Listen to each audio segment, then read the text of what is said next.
안녕하세요. 전진숙명, 진보생명, 생명시스템학부 23학번 이민경입니다.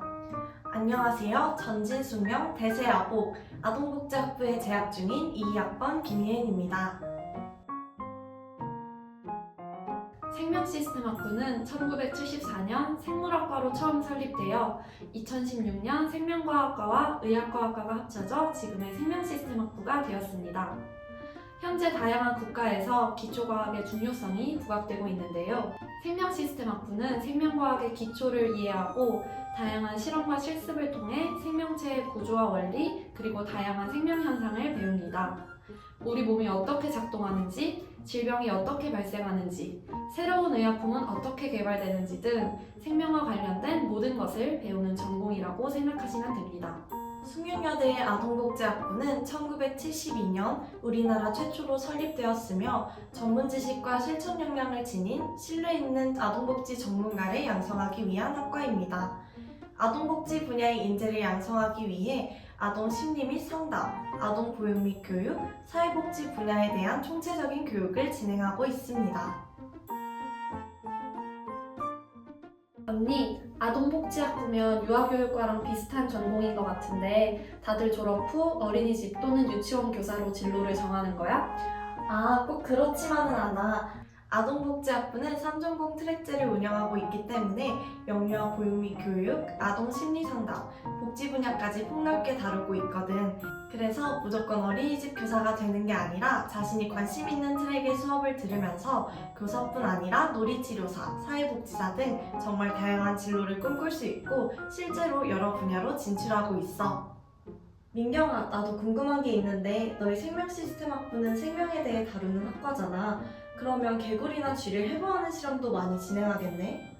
많은 사람들이 생명시스템학부라고 하면 개구리나 쥐를 해부하는 실험을 많이 한다고 생각하는 것 같아. 하지만 사실은 전혀 그렇지 않아. 석박사 과정에서는 물론 동물을 이용한 실험을 많이 진행하겠지만 학부생 신분으로는 동물 실험을 거의 진행하지 않는다고 보면 돼. 나는 우리 과 수업의 대부분이 영어로 진행된다는 사실이 놀라웠어. 교수님들이 영어로 강의를 진행하시지는 않지만 교재와 PPT 등 학습 자료 대부분이 영어로 되어 있거든. 아마 교수님들은 생물학에 쓰이는 많은 용어가 영어이고 끊임없는 탐구를 위해 많은 논문을 읽어야 하는 만큼 영어가 중요하다고 생각하시는 것 같아. 실제로 작년에 짧은 논문을 요약하는 과제가 있었는데 모든 수업이 한국어로 이루어졌다면 절대 기간 내에 제출하지 못했을 것 같아. 그리고 실험 보고서를 작성하면서 많은 논문들을 끊임없이 접해야 하기 때문에 영어에 익숙해지는 게 엄청 중요한 것 같아. 아동복지학부에는 아동보육 및 교육, 아동 청소년 복지, 아동 심리상담 총 3개의 세부 전공이 있는데 수험생 때는 무조건 이 중에서 한 개의 세부 전공을 선택하는 건 줄 알았거든? 근데 각 세부 전공 이수 기준에 맞게 수업을 듣는다면 보육, 복지, 상담 중 자신이 원하는 세부 전공을 모두 이수할 수 있더라고. 그래서 2개 혹은 3개의 세부 전공까지 모두 이수가 가능해. 나는 아직 2학년이라 전공 수업을 많이 듣지 않았지만 작년에 들었던 수업인 일반 생물학 실험이 가장 기억에 남는 것 같아. 입학 직후 전공을 잘 선택했나라는 생각이 들 때마다 실험 수업을 통해 전공에 대한 확신을 가질 수 있었거든. 특히 2학기 개강 직후 3주간 진행했던 DNA 전기영동 실험이 가장 기억에 남는데 1학기 때는 우리가 주어진 표본을 가지고 실험을 진행했다면 이때는 바나나로부터 직접 DNA를 추출해서 표본을 제작해 실험을 진행했거든. 또 직접 체열을 해서 자신의 혈액을 현미경으로 봤던 실험도 기억에 남아. 확실히 이론 수업처럼 단순 암기가 아닌 직접 실험을 하면서 원리를 이해하고 탐구하다 보니 오래 기억에 남는 것 같아. 또 내가 생명과학원의 유전단원을 좋아했기 때문에 지금 수강하고 있는 유전학 및 실험도 재미있게 듣고 있어. 최근엔 다양한 마우스 모델의 DNA를 직접 전기 영동하여 희귀 유전성 질환을 가진 마우스를 찾는 실험을 진행했었어. 이 외에도 바이오 의학학 입문이라는 수업도 정말 재밌게 듣고 있는데 중간고사 이후로는 본격적으로 백신이나 항체 치료제에 대해 배우고 있어. 의약품의 반감기가 왜 짧은지, 어떻게 해야 반감기를 늘릴 수 있는지에 대해 배우고 있는데 의약품에 대한 많은 양의 정보를 외워야 하지만 그만큼 생물학적 조예가 깊어지는 수업이라고 생각해. 나는 지금 보육 트랙을 타고 있기 때문에 보육 트랙에서 이수할 수 있는 수업 중 좋았던 수업을 말해줄게. 우선 나는 놀이지도 수업을 재밌게 들었어. 놀이지도 수업에서는 영유아들에게 놀이가 어떤 의미인지, 어떤 가치를 지니고 있는지와 영유아의 놀이를 이해하고 어떻게 지원할 수 있는지를 배우는 수업이야. 이러한 이론을 배울 뿐만 아니라 다양한 재료로 만들기, 놀이터에서 놀기 등 놀이하기의 경험을 몸소 체험할 수 있었고 놀이의 중요성을 직접적으로 깨달을 수 있었던 수업이었어.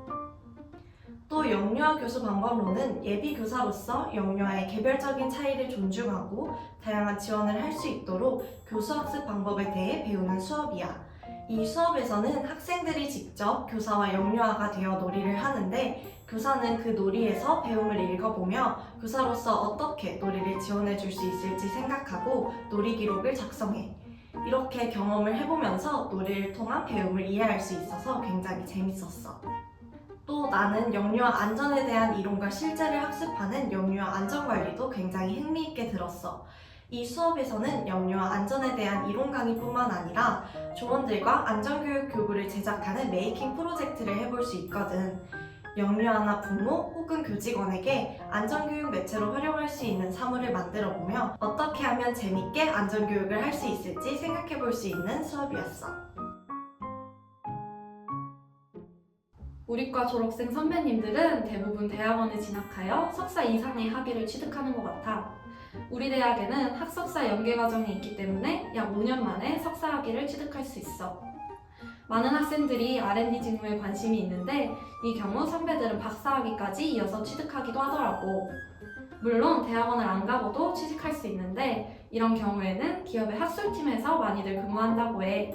이 외에도 질병관리청이나 보건복지부 같은 공기업에 많이 취직할 수 있어. 이 외에도 교직기술을 통해 중고등학교의 선생님이 되거나 고시를 통해 변리사로 취직할 수 있어. 아동복지학부는 3전공 트랙으로 운영되고 있는 만큼 각 트랙별로 다양한 진로 방향이 있어. 각 트랙별로 대표적인 진로 방향에 대해 설명해 줄게. 먼저 아동 청소년 복지 전공에서는 아동 및 사회복지 분야에 대한 지식과 전문성을 길러나가기 때문에 졸업 후 아동 청소년 복지기관, 사회복지사 등의 진로로 진출할 수 있어.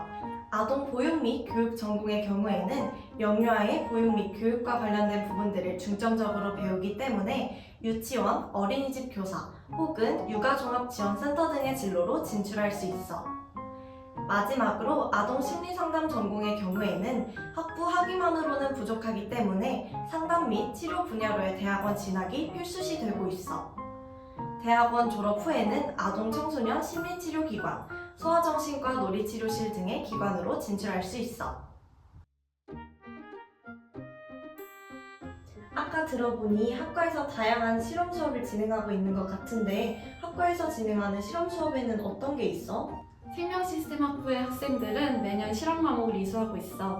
그중 1학년, 3학년 권장 과목인 일반생물학 실험, 고등생물학 실험은 전공 필수 과목이고 4학년 때는 각 랩실을 돌아다니면서 실험을 배우는 현대생물학 실험 수업도 있어. 내가 아까 말한 유저강 및 실험이라는 과목은 실험을 위주로 하는 수업은 아니야. 일반 생물학 실험에서는 현미경과 피펫을 다루는 방법부터 고등학생 때도 해봤을 법한 실험들을 진행하고 고등생물학 실험과 현대생물학 실험에서는 보다 심화된 실험들을 진행하고 있어.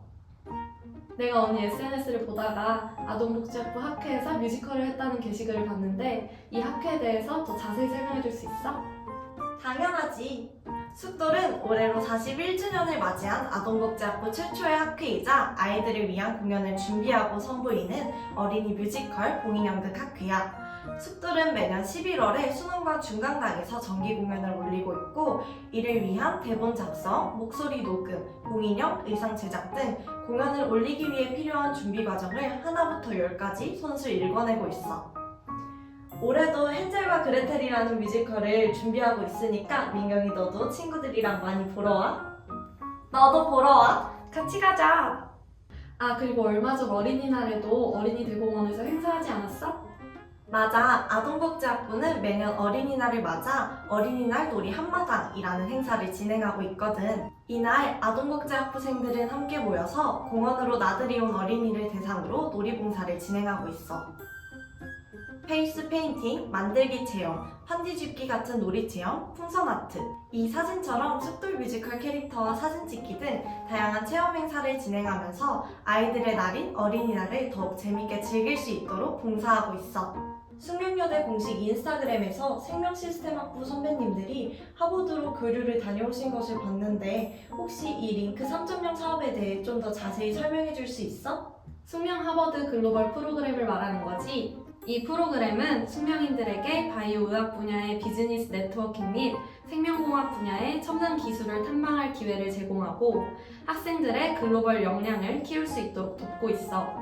하버드뿐만 아니라 MIT, 캠브리지 이노베이션 센터, BIDMC 등 다양한 굴지의 생명 연구기관들을 방문하는 유익한 시간은 물론 박사님, 교수님들의 강의를 듣는 귀중한 시간을 가질 수 있어. 실제로 작년에 해당 프로그램에 참여하신 선배님은 이 프로그램을 통해 본인의 스펙트럼이 넓어지는 기분을 느꼈고 다양한 분야에 대해 더 공부하고자 하는 생각이 들어 올해 첨단 바이오 소재 융합 전공, 소프트웨어 전공 관련 과목들도 수강하고 계시대. 이런 걸 보면 다양한 도전을 가능하게 하는 프로그램인 것 같아. 참고로 이 프로그램은 우리과 학생들뿐만 아니라 관심 있는 모든 학생들이 지원할 수 있으니 참고해줘. 아동복지학부는 아이들의 미래와 행복을 위해 보육, 복지, 상담까지 여러 방면으로 아동복지 전문가를 양성해내기 위해 노력하고 있는 학부입니다. 여러분도 아동복지학부에서 아이들의 미소와 행복을 위한 열정을 뽐내며 꿈을 이루어 나아갈 수 있었으면 좋겠습니다. 내년에 아동복지학부 선후배로 만나요. 생명시스템학부를 희망하는 수험생 여러분들, 생명과학은 정말 폭넓은 분야입니다. 그래서인지 대학에서 공부를 하다 보면 고등학생 때보다 새롭게 알아가는 것도 많고 흥미로운 내용도 정말 많은데요. 그만큼 심화된 내용이 많기 때문에 처음에는 적응하기 힘들 수 있습니다. 특히 저학년 때는 보다 포괄적인 내용을 배워야 하기 때문에 공부를 하며 이게 내 적성이 맞나? 라는 생각이 드실 수 있어요. 그래도 열심히 포기하지 않고 하다 보면 왜 자신이 이 학과를 희망했는지 떠오르며 흥미를 느끼는 분야를 찾을 수 있을 것입니다. 그러니 지금 생명시스템 학부를 희망하는 예쁜 마음을 끝까지 간직하고 화이팅 하시길 바랍니다. 입시만큼 힘든 여정이 없다는 걸 저희 폴라리스 또한 잘 알고 있습니다. 저희가 여러분들의 앞날을 응원할 테니 계속 정진하셔서 내년에 꼭 꽃피는 숙명에서 만나길 기대하겠습니다.